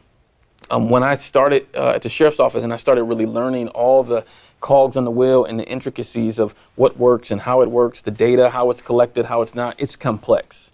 It is very, very complex. The court systems all have different record management systems. We measure arrests different than the local agency down the street that measures arrests. But the first thing that came to mind as you were talking is I remember being in that seat of like, this is such a large, cumbersome problem. It took me years, really, to really fully understand all the cogs in the wheel and how they go together. I would say, come visit us, in all honesty, because I think I would love to sit down with someone like you and kind of talk at least through my perspective of what I see and how some of those things might happen or not. The last piece I'll just offer is that's been a piece of what I think I've been trying to do is how do you open up the jail? How do you open up law enforcement to be actually transparent? Because we're not the experts on solving some of the problems that are up here. We've been the experts on arresting and housing folks. But if we really want to start to change this conversation, it's about opening the doors and then letting the experts, the researchers come in. So those are just two examples. Come visit us. I'll share what I know, but also take the time to really understand the system. Well, in response to Josh's question about changing the public's attitude toward criminalizing things, I think there's some things that we can force. I think that if you provide the resources, and those are the resources that are made available to the public, then they really have no alternative. I mean, some of the calls that come into police stations every day are really bizarre. But imagine if the call went like this. Yeah, this police department. Yes, could you send the police to come and arrest my son? Well, why should he be arrested? He's just acting really strange. Well, what's he doing? Well, I don't know. He's been sitting in his room forever, and he's talking to himself, and he's saying all of these things. He says he's hearing voices, and he's doing this, and he's just really acting bizarre. He's scaring me. Could you come have somebody pick him up? Well, ma'am, no, we're not going to do that. I'm going to switch you over. And then it goes to, someone who is skilled and trained at dealing with these kinds of questions, and ask her a few more questions about, well, ma'am, we're going to send over, a psychologist. Well, why can't you send the police? Because no police will be sent to you for this. We're sending you a psychologist. Okay, well, if he can help me, all right? So I think that, it depends upon what's available. And I think that what happens is that by default, the police are called for all kinds of weird and strange things that they really shouldn't be called for. The other thing I'll say really quickly about the statistics is that the state police in this state take great pride in the fact that they stop X number of thousand people on the highways here, and they actually arrest only a small number. They think that that's a great thing. And they say that rather than complicate people's lives with tickets and citations and things like that, that they'll just issue warnings and let people go on their way, hoping that it improves public safety. But the thing that I've tried to get them to understand is that a stop, for a person of color is a traumatic event. I mean, it is a terrifying event. And that if a trooper does not think that whatever it is that they're observing deserves a ticket or a citation or an arrest, then do not stop. All right? And so what is also concealed is the trauma that's experienced by large numbers of people who don't show up in the arrest statistics or in the ticketing statistics because nothing happened to them. But what did happen to them, I mean, in terms of processing, but what did happen to them is that they were stopped, they were interrogated, they were questioned, maybe they were asked to get out of their car, maybe they were searched, maybe a canine was called to go through their car, and maybe backup was called, and maybe guns were drawn, and maybe they were cursed at. And then after all is said and done, they said, well, you can go on your way. That's nothing to be proud of, and that's something that does not show up in the stats either. Could I add something just really quick? I think, so a lot of my work with Wicker is to think outside of the system. And the question to respond is sorry, I already forgot your name, but the question of Joe, how do you address the fact that we criminalize the other? I think the onus really is on people who fit into this norm of who's not the other, which is typically primarily people who are white, people who are men, people who are straight. And the responsibility is not, I don't want to have that responsibility on the police not to show up. The responsibility is on us not to be calling the police in the first place. So how can we build these systems within our community and hold each other accountable so the next time your neighbor, your friend, your partner, your family member is talking about how suspicious someone is, or how someone is an immigrant who doesn't fit the norm, how they're not assimilating into the country, how they're othering. How can we have these conversations with them to actually kindly and gently say, what is it about this person that is so different or so othering? And holding ourselves to be accountable to the people around us who are people of color, who are marginalized, and really and invite white people in this space really to call your people out. Get your people. Why are we calling the police in the first place? And that's where we have to start within our community. I'd also just add that I think it's really important, this narrative of understanding how the war on poverty turned into a war on the poor through this criminalization of our population. It's a narrative that I think is well documented now, and we've got to tell that story and help people to understand that story so that it's not the first place people look to. I mean, that how the problems that arise from poverty have then been criminalized in such a way that we can blame, neglect, and deny the human rights of poor people. I would also add, just in conclusion, because you all said some amazing things, I really think it's just the fact that in this country, despite our quote-unquote diversity, we don't interact with each other, period. If you grow up in an urban community, you might never even, have any reason to interact with a white person other than them grabbing their bag when they see you or calling the police on you. I'll never forget a basketball tournament I played in the UP. I grew up in Detroit, and the white girls at the tournament knocked on our door. They had been staring at us the whole tournament. They were like, "We've never seen black people before. Can we just ask you some questions?" And I was really flabbergasted by that, because I'm growing up in Detroit, Michigan, where everyone is black, and I just could not understand that. But we lived in the same exact state and had completely different experiences. And so maybe that doesn't get to the root of criminalization, but I do think it gets to the root of your question about how we other people and how we fear and we have xenophobic ideas of other people. And I think until we figure out creative ways to kind of bring people together and actually have them fellowship with one another in a setting where they realize this person is not that much different from me, we're going to necessarily see some of these issues, especially where we have a president who loves these ideas of people being afraid of each other. So. Okay, I think we'll take another round of questions and give the panelists. Where are you, Ash? Okay.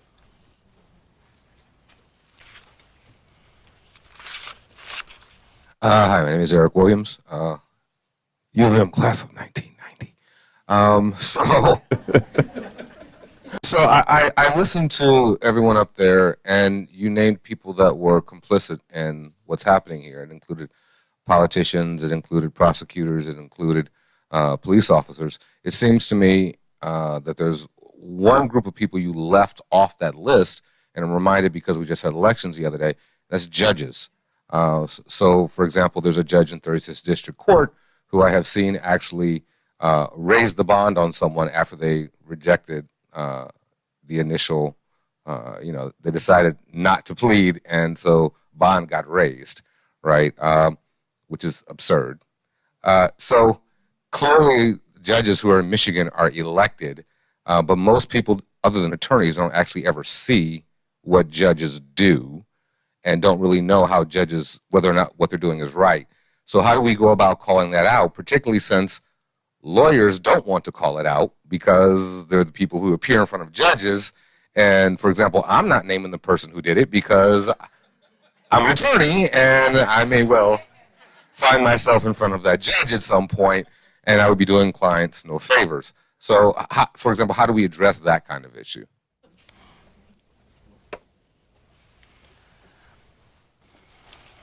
Hi, my name is Kenneth Elias. I'm a student at Wayne State University and a history major. This question is for Maria, but any member of the panel that wants to answer it can too.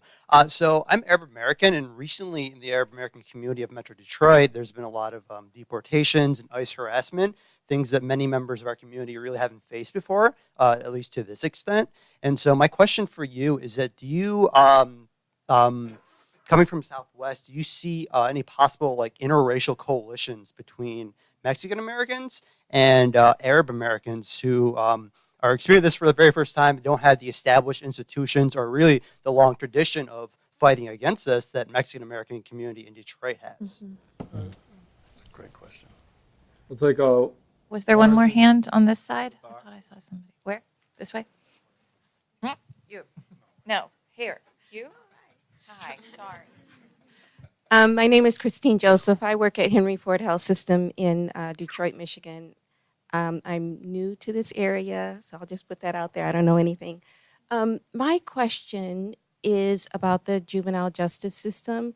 So juveniles tend to stay at the detention center for various lengths of time. I'm just wondering, what do you think about the education that the kids receive while they are there? Some are there for years, while some of them are there for days. And then the other thing is, I heard that for men that are incarcerated, there was once the opportunity to get a GRE while they were incarcerated, and that because of budget cuts, that possibility has been taken away. So just wondering if maybe you might know anything about that.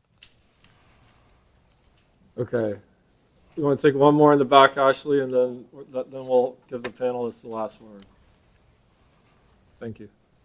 Hi, my name is Annie Minton. I'm a student here, and my question is, in the aftermath of Ora Rosser's death, there's been a lot of organizing in the Ann Arbor community in the past few years, and recently there's been a push to establish a civilian oversight committee, and it's just been a bit divisive on whether or not police officers should be included on this committee, and so I was wondering if a few of the panelists would comment on whether or not they believe police officers should be included on such committees or not.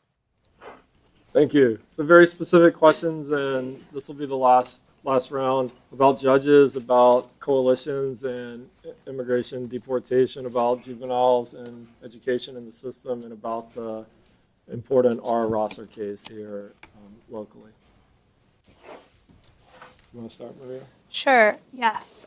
So to answer your question, yes, I would love that. I actually, within part of my work with We the People Michigan, actually have a brainstorming what a crimmigration campaign would look like, particularly within communities of color. And I grew up in Dearborn, so very familiar with what's happening there. And one of our partner organizations is Take on Hate, and trying to build relationships to create awareness about what's happening, but also to build relationships and build alliances and to show both of these communities that we have a lot more in common than we think we do. So much as to say they were both being incarcerated and deported by the same systems. So yeah, I would love to connect afterwards. And just to answer your question about whether or not police should be on the commission, I did a little bit of work with that. I think no, a very strong no. And I feel that way because I don't think that people, the whole point of the commission was to hold police accountable. And police cannot police themselves. It's a system of checks and balances. And it's important to have them as consultants, to get their input, to understand the law, but how can you expect a police officer to not be biased in that circumstance? It's just a checks and balances, and to me, it just does not make sense to have police there. Well, I'll give a couple of what in my world are somewhat unorthodox or unconventional responses to a couple of these questions. One with respect to civilian oversight. I personally have never been excited by the concept. I've been very pessimistic about it. And the reason is because of what I've seen in terms of police culture. You know, it's very difficult for police chiefs to discipline their own officers. And they clearly have authority to do that. There are a whole host of institutional factors which prevent it. One is a generations old culture of policing, which, you know, requires, you know, we all band together, you know, and it's one that's losing favor, I think, but it's still present. The other is the presence of police unions, which will fight tooth and nail for anyone who's accused. And so what it does is it doesn't make it impossible for police administrators to discipline, but they are real serious disincentives. And I really think that that policing is going to change only when the officers themselves, the rank and file officers, decide that they're going to do it. I don't think any of us on the outside of law enforcement can change that culture. They have to decide that they want to do it. And what I have suggested frequently is that given the difficulties of disciplining, you know, bad officers, what does remain is the option for police administrators to reward the good ones. All right. One thing that that police do care about, regardless of whatever their views may be, socially or otherwise, they do care about their careers. And if what they see is that the officers who are respectful of the community, they are circumspect, they develop good relationships with the community, and they have the community speaking highly of them. If those officers are publicly rewarded, they're the ones that are receiving promotions. They're the ones that are receiving choice assignments. They're the ones that are being lauded and celebrated by police leadership. Then the other officers, even when they hear this whispering by their uncle who was a cop, and who says what you got to do is go into those colored neighborhoods and beat some heads. When they hear that and they see that the guys who are doing that are stuck and they're going nowhere, they have to make a conscious decision, you know, based on what they want for themselves and for their families and for their careers, and they're going to go the other way, right? So I've encouraged that approach. You know, I don't think civilians really have the capacity to do that, and that's just my view. The other thing with respect to judges is, you know, I worry less about them. There are some judges that are, you know, really, you know, they do awful things, make bad decisions and all of that. But I think that with them, there's more of an opportunity to have a collegial kind of a discussion with them than there might be with some other actors within the criminal justice system. You know, having, you know, private conversations with them about some concerns that, you know, not pointing fingers at them as individuals, but talking about some of the institutional factors, some of the sociological factors that may come into play when they're on the bench, and things that they may not think about, things that they may not consider. I don't think that there are a lot of those discussions that go on, you know, by, you know, progressive members of the bar with the bench. And I think that if that were to happen, a lot of judges who really do want to do the right thing, you know, probably will. And just to give one quick example, at another forum that that we had here, not here, but in this town, not long ago, it was suggested that, you know, many of us who are middle class think nothing of coming up with $500 if we're in trouble. And many judges think nothing of coming up with $500. So when they ask somebody to come up with $500 for bail, you know, that's coming from, you know, a very privileged kind of a perspective. You know, and they may never have even thought about the fact that, you know, somebody coming from, you know, a certain community would not have the ability to do that, you know. And so just having those conversations, I think, would be useful. I'll be brief. Just to touch on the judges, I'm just glad you brought it up for a couple of reasons. The same reason with Joe bringing out the prosecutor's office is that officers are the face, right? So that's what oftentimes people see. But we're one piece, an important piece of the system, but we're one piece. We're the gatherers of fact, and that can be biased in some ways and things we've already talked about. We gather the facts. Prosecutor decides to charge or not charge and has all the authority that Joe was laying out. And then obviously judges have their role. So I just wanted to acknowledge that I think it's a complex system, and we often focus solely on the police because that's the face that we see, and obviously, rightfully so, when you see horrific videos on social media. But there's much more to this equation than just the police officer. And a quick response to Citizens Academy. I'll just tell you this: someone who was an outsider, a social worker, who now 10 years doing this work, I don't know how you do it without doing what Mark just said. Changing from the inside out as well as the outside in. So I don't know any conflict or conversation where if I extend my hand and you don't extend your hand, then I'm going to have anything good to think about you, right? I'm like, I really want this to work, but you refuse to extend your hand. It takes two people to extend it. So for me, I often tell folks when they say, hey, do you think this is a good idea with law enforcement? The first question is law enforcement at the table? Just like this. Having police at the table. We may not always agree on everything, but there's a back and forth dialogue. We are learning from you as much as you are learning from us. We are giving you as much as you are giving us. You're helping to change us by us being at the table and hearing these conversations. I've been, taking copious notes over here of some of the ideas and the language we use with SROs. So being here, I'm learning as much as hopefully I'm sharing with folks. So I always think law enforcement should be at the table in some capacity when we're having these very difficult discussions. So first on the judge conversation, I think another interesting, way of looking at it is a lot of the times there's no one from the defense bar, or there's a lack of the defense bar represented in those who go on to become judges. A lot of the times judges are former prosecutors, and that's like across many jurisdictions, across many states. That's a recurring theme, right? So I think one thing that can be done is encouraging people who are good defense attorneys to even consider, running for judge, and that can even influence how the decisions are made, how policies are changed, because when those people get on the bench, they completely change how they think about things. Their mindset is like, well, maybe he actually is innocent, maybe he really didn't do it. Like, these are basic things. In terms of your question about education, so I can't speak to exactly what you mentioned about the funding aspect, but I will say kind of just my general knowledge about it is that a lot of times when young people end up in a detention center, they are, again, held in one room, and there are a bunch of different levels. Some of them are reading at third grade level, some of them can't read at all, and they're all in one room. Some of them have diagnosed, learning disabilities, and there may not be staff to even cater to those types of things. So necessarily that means their education is interrupted and they're not having the experience they could have in a traditional school environment. So that's one.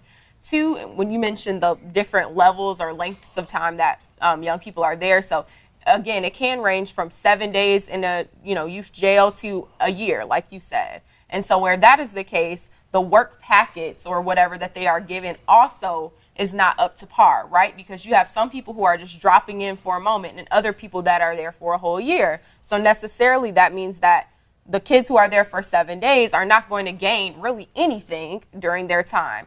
And in other jurisdictions, I can't speak to all counties in Michigan, but some schools are recognized as like Detroit public schools, even though they're in a detention center. But other schools are not recognized as like public schools within the detention center. So what you'll see a lot of the times is for young people who are held for longer periods of time, their credits don't transfer. So you get a kid who might be held for a year, who actually might be doing well, surprisingly, in that environment, who then gets out and finds out their credits don't even transfer back to their existing school. And so that's another, source of frustration that leads kids to drop out, much like the story I talked about.